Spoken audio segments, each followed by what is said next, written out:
So I'm actually going to guide you not to the health data ecosystem side, but another data ecosystem, which is called the Digital Company Service, built on the IHAN.fi website. I have chosen this picture because it's a flock of birds flying in the same direction. You can see the yellow circle inside there, which really describes well this data ecosystem I'm going to talk to you about today. It's a part of the bigger, wider data ecosystem called the real-time economy in Finland, which has been developing for the past 20 years already in Finland and has the government program involved, and it's very much a public-private NGO collaboration with 30 companies or organizations, and now this smaller data ecosystem is part of it. The goal of this wider ecosystem is really to promote this real-time economy in Finland, including data sharing between companies and entrepreneurs, and of course the wide adoption of e-invoices and receipts. So banks are involved. But now let's focus on the Digital Company Service data ecosystem, which was a 3-month proof of concept project done on the IHAN.f website. And if you would like to really set up this kind of ecosystem in Finland, it's really nearly impossible, because if you want to come from abroad to Finland to succeed and to really ease the administrative burden and to set up a company in Finland, it's really difficult because you cannot digitally identify yourself. You have to do it manually. The process is you actually have to move to Finland to do that, and it's really slow and there's no digital data sharing. So that was really the problem, and in this case the whole value proposition or want to solve this problem was to attract these foreign companies to come to Finland.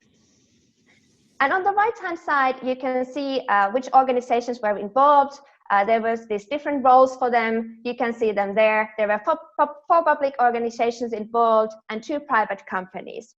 The leader was this Finnish Tax authorization, Vero, and also paid for this proof of concept.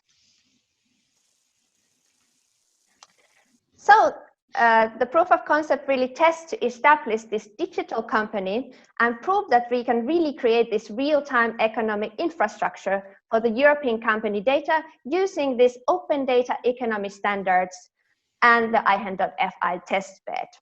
So in practice, these 2 digital companies were established with 2 digital company identities that created customership with an accounting company without paper. They used real data from both public and private side. So that was shortly about the case that we're talking, and now I want to go through the development path of it. So the vision was really clear: getting new taxpayers to Finland basically and speed these things up digitally. We also already talked about a little bit about the end user problem. So there was this difficulty for foreign companies to set up business in Finland, and the value proposition for this was actually 2-phased. So we wanted to provide the digital fast track to Finland, and the second was to enable the company to consent information between the private and the public services. There were quite many value gains, but just to mention a few, the proof of concept and the concrete actions towards this bigger vision were really taking steps to realize the real-time economy in Finland, and that was really the main goal or value created in this proof of concept. Also, new business opportunities came up from this. They learned really from each other, these 6 organizations. They got better best practices that they could show. They got better access to data, and of course they could provide better service to their customers. There were some data criteria as well. So first of all, the data needed to be both public and private, sensitive and open, and really easy to get access to. And mainly it was the need was that it needed to be meaningful for many, many companies. The business model side on the wider ecosystem, as I talked about, has been calculated at a very precise level, also the government side. So that was the business model. And in this proof of concept, it was more that the Vero, the tax authorization, paid for this proof of concept. The capabilities that were needed in these data ecosystems were clear, and they actually could get those capabilities within these 6 organizations, and they actually had these technologies that were mission. They could build those, and the know-how they had was enough. On the rule side, of course, the data ecosystems need rules, so the transparency was really the key driver here, and it was something that all these organizations followed. The technical elements, there was a unique information sharing technology and standards developed in this project as well. And what comes in the future, this experience ended, but the cooperation continues very much within these actors, and they also spark new actors to join this development towards the wider data ecosystem as well. And a couple of words about the obstacles and lessons learned. The obstacles were all evolving around the cultural, legal, organizational, and political aspects. So not technical aspects, that's something I want to highlight.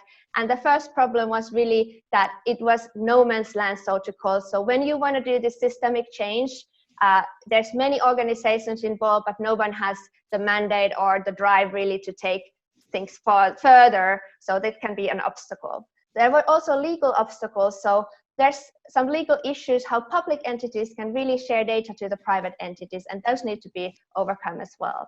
The political obstacles are sometimes related to there's a big need for these investments and bold decisions, but it is not quite sure, do we actually get the funding from the public organizations or not, and there's some uncertainties there. And the organizational problems were related to how to really build these public-private NGO corporations, data ecosystems together. It's not always that easy. We speak of different languages, how to coordinate that, and how to get everybody to dance to the same tango, so to call.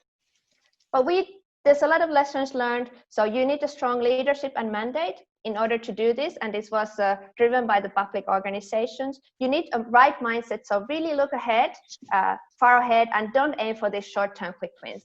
That's important. Also, the companies emphasize that. Just keep on going forward despite the obstacles. That is something to highlight, and be open. Invite this ecosystem invited everybody to join, but at some point you need to commit. So there's no free hang around, so to call. So commit as well, and that's my message here. Thank you very much.